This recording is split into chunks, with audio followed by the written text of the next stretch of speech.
오늘 주님께서 말씀으로 우리가 어떤 길로 들어서야 하고 어떻게 살아야 하는지를 너무나 분명하게 말씀해 주고 계시는 아주 소중한 본문이 되겠습니다. 세상에 좁은 길이 있고 넓은 길이 있으면 세상 사람들은 어느 길로 갈까요? 다 넓은 길로 갑니다.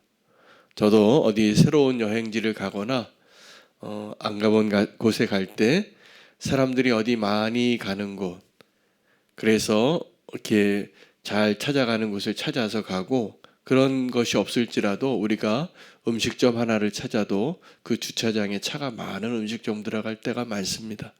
그러면 실패할 확률이 적기 때문이죠. 음식점은 그렇게 찾아가실지라도 천국은 그렇게 가시지 말아야 합니다. 천국은 오늘 분명히 말씀하시는데 좁은 길로 가고 좁은 문으로 가야 된다라고 말씀하십니다. 멸망으로 가는 길이 넓다고 했습니다. 그러므로 성도는 이 땅에서 정말 깨어 있어야 합니다. 오늘 이 말씀은 굉장히 소중한 말씀인 것 같아요. 우리가 무엇을 분별하기 위한 기준을 분명히 말씀해 주고 계시기 때문입니다. 아무리 똑똑하고 아무리 내가 능력이 있어도 분별하지 못하면 속는 겁니다. 우리는 우리의 인생 가운데 실패도 하고 그리고 아픔도 경험하는 이 모든 것들이 사실은 우리에게 유익입니다. 그래서 그것을 통하여서 우리가 분별하게 되는 것이죠. 우리가 어떠한 상황을 만나고 어떤 사람을 만나도 무엇이 정말 우리의 판단의 기준이 되어야 하는가를 수많은 실패의 경험으로 알게 되는 것입니다. 오늘 말씀은 우리가 생명으로 인도하는 그 길을 가기 위해서 좁은 문으로 가라고 말씀하신 것을 다르게 표현하면 십자가의 길을 가라입니다. 십자가의 길을 가라. 우리가 왜 넓은 길을 가길 원합니까? 우리는 형통하길 원하기 때문입니다. 그러나 십자가의 길은, 주님을 따르는 길은 자기를 부인하며 가는 길입니다. 자기를 부인하는 것 쉽지 않습니다. 아무도 그것을 원치 않습니다. 우리는 나를 사랑하고 내가 주인이고 내가 주인공이기 때문입니다. 그런데 그렇게 사는 것이 우리를 불행하게 만든다는 것이에요. 오늘 본문에 거짓 선지자들에 대한 경고와 가짜 성도에 대한 경고를 하고 계시는 겁니다. 그러므로 가짜가 되지 마시기를 바랍니다. 가짜에게 속지 마시기를 바랍니다. 거짓 선지자가 있는데 15절부터 20절까지의 내용이죠. 거짓 선지자들이 있는데 그들이 양의 옷을 입고 있습니다. 양같이 보이지만 속에는 이리인 것이죠. 삼키려고 하고 죽이려고 하고 자기의 유익을 얻으려고 하는 선지자가 있는데 거짓 선지자입니다. 그들의 말은 정말 하나님의 말씀같이 보이지만 그들을 분별할 수 있는 길은 그들의 열매를 보라는 거예요. 그래서 그 열매를 본다는 것은 이런 거죠. 좋은 나무가 나쁜 열매를 맺지 않습니다. 나쁜 나무가 좋은 열매를 맺지 않습니다. 그 열매는 나무에 달려 있는 거예요.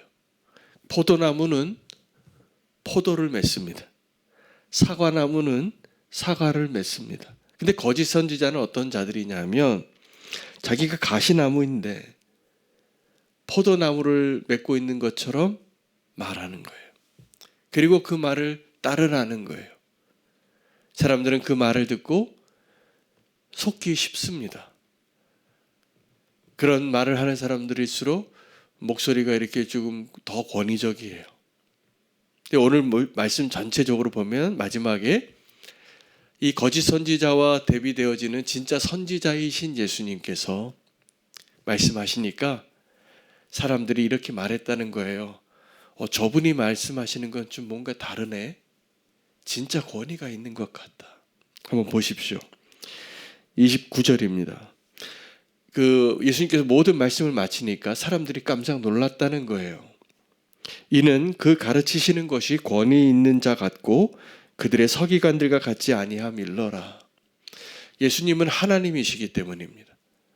예수님은 아무리 겸손하게 아무리 초라하게, 아무리 볼품없는 모습으로 말씀을 하셔도 진리를 말씀하시니까, 좋은 나무이시니까, 진짜 나무이시니까 진짜 열매를 맺는 것이죠. 근데 거짓 선지자들의 특징은 뭐냐 하면 말하는 것하고 자기의 삶이 다른 거예요. 그러므로 우리가 하나님의 말씀을 들을 때에도 이 사람이 정말 하나님의 말씀을 전하는 사람인가 그 삶을 보라는 거예요. 이것이 분별하는 근거예요. 정말 좋은 나무는 좋은 열매를 맺고 가짜 나무는 가짜 열매를 맺는다는 것이죠. 말은 똑같이 할 수 있습니다. 이게 거짓 선지자에 대한 메시지예요. 그런데 우리가 정말 진리의 길, 생명의 길로 가기 위하여 이 분별력이 필요한 것처럼 그 다음에 21절부터 27절까지의 말씀은 나는 가짜 성도가 아닌가를 확인해 보라는 말씀이에요. 자, 보시면 그때 가짜 성도 중에서 가짜 구원을 얻은 것이죠. 그 많은 사람들이 이렇게 얘기했다는 거예요. 주여, 주여 하는 자마다 천국에 들어가는 것이 아니라는 거예요. 그들은 예수님에게 와서 말합니다. 주님, 내가 주님의 이름으로 귀신을 내어 쫓고 예수 그리스도의 이름으로 큰 권능을 행했습니다. 이 정도면 대단한 거 아닙니까? 우리는 그런 사람들, 저 사람은 당연히 구원받았을 거야. 저 사람은 우리가 정말 위대한 믿음의 사람이야 라고 생각했던 그 사람들이 기적을 행하고 주님 앞에 부르짖고 저 사람만큼은 정말 하나님의 사람이라고 믿었던 사람들을 향하여 마지막 날에 주님이 뭐라고 말씀하시는 사람이 있다라고 말씀하시냐면 너는 누구냐? 내가 너를 도무지 모르겠다. 가짜라는 거죠. 여러분, 우리가 지금 신앙생활 하면서 굉장히 두려운 이야기입니다. 내가 열심히 주여 주여 하고 외쳤는데 내가 정말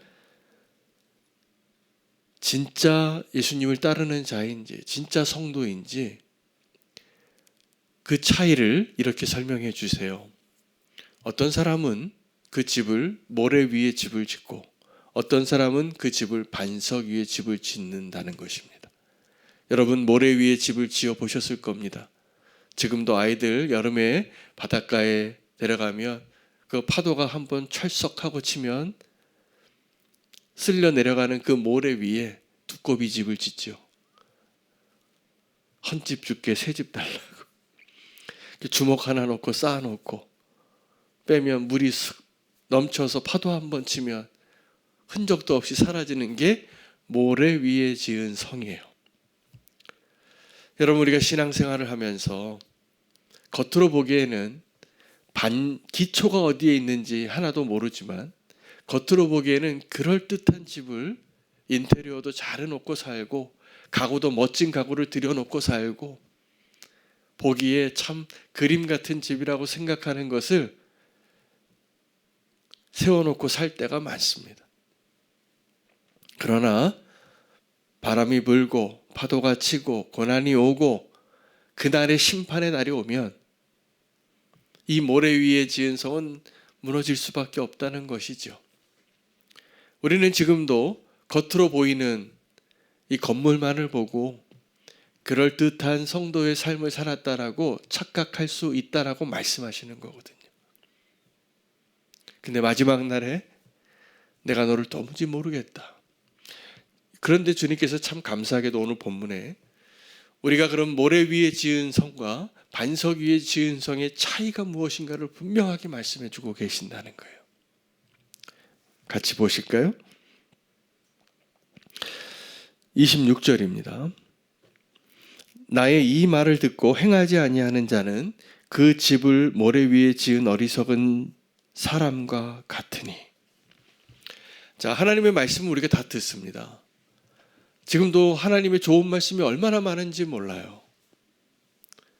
유튜브만 틀면 인터넷만 키면 한국에서 너무나 최고의 설교가 수백 수천 가지가 밀려옵니다. 그중에 하나만 들어도 은혜 받기 너무나 좋은 시대예요. 근데 좋은 말씀을 듣고 은혜만 받고 듣고 행하지 않으면 모래 위에 지은 성이라는 거예요. 저희 교회에 우리 DBS 디스커버리 바이블 스터디 방식으로 마을 모임을 하시는데 그 방식을 이렇게 진행하는 데 있어서는 이렇게 좀 다 어려움이 좀 격차가 크신 것 같아요. 그 원리대로 잘 하시는 분들도 계시고 그렇지 못하시는 분도 있다라는 것을 마을 리더 모임을 통해서 제가 들었습니다. 조금 현실에 맞게 하셔도 괜찮아요. 그러나 이 질문에 꼭 대답을 하시고 돌아가시기를 원해요.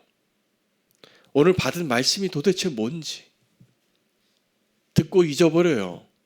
그 다음날 그 설교 말씀이 뭔지 생각이 안 나요. 그러면 안 되는 거예요. 내가 들은 말씀을 내가 누군가에게 전할 수 있을 만큼 요약할 수 없다면 그건 들은 게 아니에요. 하나도 그냥 한 귀로 듣고 한 귀로 나간 거예요. 그 말씀을 붙잡으라는 거죠. 거기서 하나님을 발견하시라는 거죠. 이 두 번째, 세 번째 질문이 더 중요한 거예요. 이 말씀을 들었는데 이 말씀을 듣고 나는 24시간 내에 무엇을 행함으로 하나님을 기쁘시게 할까? 행하라는 거죠. 아주 작은 거라도. 이것이 없으면 우리는 다 모래 위에 성을 쌓는 사람들입니다. 아무리 좋은 말씀, 아멘 하시면 뭐합니까? 내 삶은 하나도 변화되지 않는데, 내가 그 말씀을 듣고 하나도 순종하지 않는데. 여러분, 좋은 말씀 듣고 주여 주여 부르고 주의 이름으로 기적을 행해도 가짜일 수 있다라는 이 말씀이 두려운 겁니다. 주님이 내가 너를 모르겠다라고 말씀하시는 것 두려운 것입니다. 그러므로 우리는 반드시 말씀을 듣고 행해야 합니다. 행해야 합니다. 말씀대로 아주 작은 것에서부터라도 그 순종이, 그 믿음이 우리의 삶을 견고하게 할 것입니다. 진짜 집을 짓는 것입니다. 제가 오늘 설교하러 나왔는데 제가 오늘 복장이 좀 이상하죠? 제가 넥타이 안 매고 나온 새벽 기도가 오늘 두 번째입니다. 제가 5분 전에 알았어요. 일어서려고 그러는데 목이 허전해요. 넥타이를 안 매고 온 거예요. 그래서 얼른 목양실에 들어가서 보니까 장례식 때 입는 넥타이는 하나 있더라고요. 제가 메고 나오다가 갑자기 오늘 말씀을 생각이 나서 다시 벗었어요. 하나님 앞에서 또 성도님들 앞에서 내 모습을 그냥 있는 그대로 정직하게 하는 것이 오늘 말씀 전하는 그 모습 그대로여야 한다. 주님 주시는 말씀이 있어서 좀 넥타이를 안 매도 말씀을 전하는 데에는 전혀 문제가 없는데 내가 하나님 앞에 성도님들 앞에 최선의 모습을 보이기 위해서는 복장 하나라도 흐트러짐이 없어야 되겠죠. 그러나 나의 실수는 나의 실수인 것이죠. 제가 새벽에 일어나서 정신이 없었나 봅니다. 넥타이 매는 걸 깜빡 잊고 나왔습니다. 그러나 이 모습 이대로 하나님 앞에 또 성도님들 앞에 늘 정직하게 쓰려고 노력하는 목사가 되는 것이 차라리 낫다. 그런 생각을 주셨어요.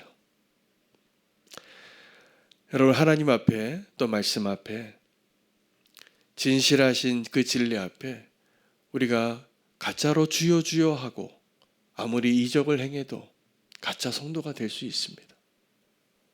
진짜가 되시기를 바랍니다.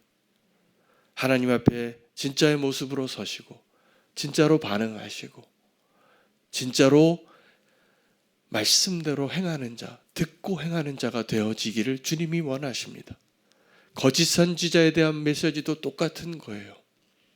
그 나무가 그 열매를 맺는 것입니다. 가시나무가 사과를 맺지 못합니다. 사과나무가 사과 열매를 맺는 것이에요. 오늘 주님께서 하나님의 귀한 말씀에 우리가 은혜도 받지만 정말 중요한 메시지를 우리에게 주시지 않았습니까? 우리가 그 말씀대로 듣고 행하는 자가 되시기를 축복합니다. 가짜가 되지 마시고 진짜가 되시기를 축복합니다. 좁은 문으로 들어가셔서 멸망으로 향하지 말고 생명에 이르는 길로 이르라고 주신 축복의 말씀입니다. 넓은 길로 가지 마시고 좁은 길로 가시기를 축복합니다. 오늘 말씀 그대로